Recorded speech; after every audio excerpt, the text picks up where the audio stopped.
Shalom, jumpa lagi dengan saya. Saya akan membagikan firman Tuhan bagi kita di saat ini dari dalam Roma pasal 15 ayat 3 dan 4. Sebelum kita membaca dan masuk dalam perenungan pada saat ini, mari kita berdoa. Kami bersyukur Bapa di sorga bahwa kami diberikan kesempatan kembali untuk membaca dan merenungkan firman-Mu. Dalam tuntunan kuasa Roh Kudus-Mu, mampukan kami untuk kami boleh membaca dan merenungkan firman-Mu. Di dalam nama Yesus Kristus, firman yang hidup, kami berdoa. Amin. Demikian firman Tuhan, orang yang lemah dan orang yang kuat. Ayat 3 dan 4, karena Kristus juga tidak mencari kesenangannya sendiri, tetapi seperti ada tertulis, kata-kata cercaan mereka yang mencerca Engkau telah mengenai aku. Sebab segala sesuatu yang ditulis dahulu telah ditulis untuk menjadi pelajaran bagi kita, supaya kita teguh berpegang pada pengharapan oleh ketekunan dan penghiburan dari kitab suci. Pemirsa Klava Sukacita yang dikasihi dan diberkati Tuhan, tema kita pada saat ini adalah orang yang kuat menolong yang lemah. Sekali lagi, orang yang kuat menolong yang lemah. Yesus Kristus sebagai Tuhan dan Juru Selamat sesungguhnya adalah Tuhan yang Maha Kuasa, yang hadir di tengah-tengah dunia dan mengangkat manusia dari dosa dan kebinasaan dan mendapat bagian dari akan keselamatan kekal. Yesus di sini adalah gambaran seperti orang yang kuat dan mengangkat manusia yang lemah dari dosa dan kebinasaan. Dalam pembacaan kita ini digambarkan tentang orang yang lemah dan orang yang kuat. Tema kita tadi adalah orang yang kuat menolong orang yang lemah. Dan gambaran yang diberikan oleh Yesus Kristus dalam karya penyelamatannya kepada manusia adalah gambaran yang demikian. Di mana dalam kuasa Yesus, Dia mengangkat kita dari kelemahan. Yesus mengangkat kita dari keberdosaan, Yesus mengangkat kita dari kebinasaan dan maut. Dan kita berhak atas kehidupan yang kekal. Dalam kitab Roma pasal 15 ayat 3 dan 4 mengajak kita sekalian untuk meneladani Kristus agar kita tidak mencari kesenangan kita sendiri. Kalau kita memiliki kelebihan, kita memiliki kemampuan, memiliki jabatan, memiliki kelimpahan kekayaan, kita tidak boleh memakainya untuk diri sendiri, tapi keberadaan kita menolong orang yang lemah. Kita harus melakukan kasih yang nyata dalam kehidupan kita setiap hari. Dikatakan dalam ayat 3 bahwa karena Kristus juga tidak mencari kesenangannya sendiri, tetapi seperti ada tertulis, kata-kata cercaan mereka yang mencerca Engkau telah mengenai aku. Sebab segala sesuatu yang ditulis dahulu telah ditulis untuk menjadi pelajaran bagi kita, supaya kita teguh berpegang pada pengharapan oleh ketekunan dan penghiburan dari kitab suci.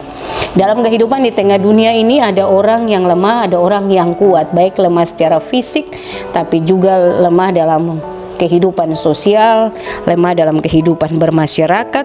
Dan firman Tuhan bagi kita di saat ini adalah yang kuat menolong yang lemah. Kita tidak boleh menjalani kehidupan dengan egois, kita tidak boleh menjalani kehidupan dengan hanya mementingkan diri sendiri, tetapi kita harus menjalani kehidupan dengan menerapkan kasih Kristus dan menjadi orang yang senantiasa melihat orang lain. Dalam kelemahan orang lain, kita tidak dikehendaki untuk merendahkan orang lain, tapi kita dikehendaki untuk saling menolong.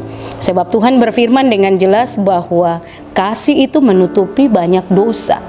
Dari semua hal yang dilakukan manusia, kasih di atas segala-galanya.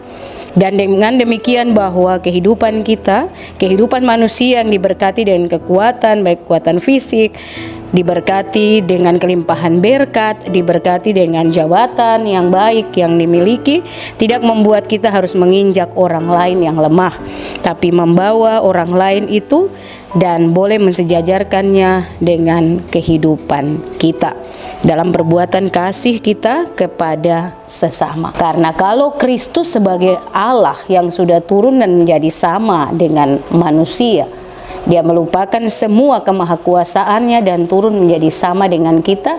Dia tinggi, tapi Dia turun dan mendapati manusia yang hina.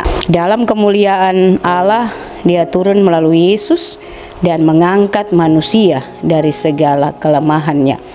Demikian implementasinya dalam kehidupan kita setiap hari, Bapak Ibu Saudara pemirsa Klavo Sukacita, bahwa kita harus menerapkan pola hidup Kristus dalam kehidupan kita saat ini, dalam hidup tolong menolong, supaya tidak ada kesenjangan antara yang lemah dan yang kuat, tidak ada kesenjangan antara yang kaya dan miskin, tidak ada kesenjangan antara orang yang berjabatan dan masyarakat biasa, tidak ada kesenjangan antara pemerintah maupun masyarakat biasa. Kecuali dalam peran masing-masing memang itu berbeda, tapi dalam keseharian kita harus tetap menerapkan pola hidup Kristus yang turun dan menjadi sama dengan manusia, yang turun dan menerapkan pola hidup kasih, yang kuat menolong yang lemah. Tuhan Yesus memberkati kita dengan firman-Nya. Amin. Kita berdoa. Kami diajar firman-Mu bahwa dalam kekuatan kami, baik secara fisik, dalam kekuatan jasmani, dalam kekuatan kelimpahan berkat Allah, kami diajar firman saat ini untuk menolong sesama yang lemah.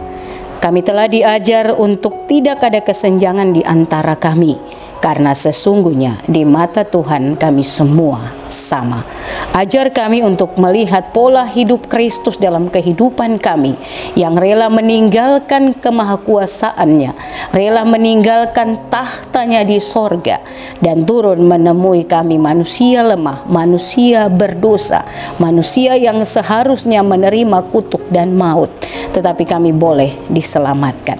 Ajar kami untuk menjalani kehidupan dengan arif dan berhikmat, bahwa kami harus menolong sesama. Terima kasih untuk firman-Mu. Di dalam nama Yesus kami berdoa. Haleluya. Amin. Shalom.